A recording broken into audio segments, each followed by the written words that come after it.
সে আরও চাঞ্চল্যকর দাবি। ইরান জানায় তারা একটি মোসাদ সম্পর্কিত গুরুত্বপূর্ণ স্থাপনাতে সরাসরি আঘাত করেছে এবং সেখানে ৩৬ জন মারা গেছে। এটাই ছিল সেই আঘাত যা ইসরায়েল কোনোভাবেই আশা করেনি। যুদ্ধ শুরু হওয়ার এক সপ্তাহ পর যুক্তরাষ্ট্র সরাসরি এতে জড়ায়। মার্কিন বাহিনী ইরানের ৩টি পারমাণবিক স্থাপনায় বিমান হামলা চালায়। ইরান তখনই বলেছিল এটা জাতিসংঘের নিয়ম ভেঙে ফেলা হয়েছে এবং আন্তর্জাতিক আইন উপেক্ষা করা হয়েছে।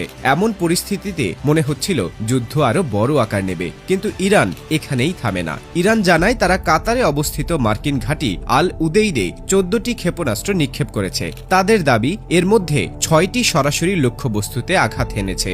মার্কিন বাহিনী প্রথমে বিষয়টি হালকা করে দেখালেও পরে তারা স্বীকার করে ইরানের ছোড়া ক্ষেপণাস্ত্রগুলো ট্র্যাক করতে তাদের প্রায় $১১১ মিলিয়ন খরচ হয়েছে। এতে বোঝা যায় ইরানের ক্ষেপণাস্ত্র প্রযুক্তি কতটা উন্নত। এটাই সেই মুহূর্ত যখন মার্কিন বাহিনীও বুঝল ইরানকে হালকাভাবে নেওয়া ঠিক হবে না।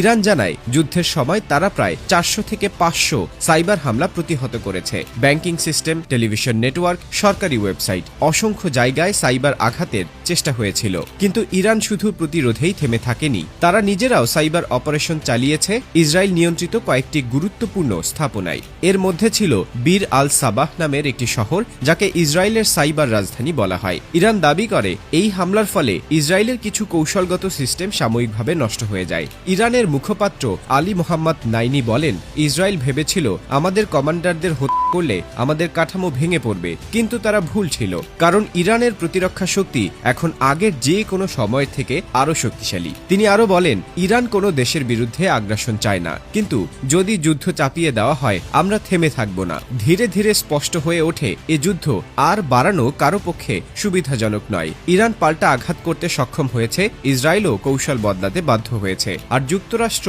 অতিরিক্ত ঝুঁকি নিতে চাইছে না। ইরান জানায় আমরা যুদ্ধ শুরু করিনি, কিন্তু আমরা যুদ্ধ শেষ করতে পেরেছি।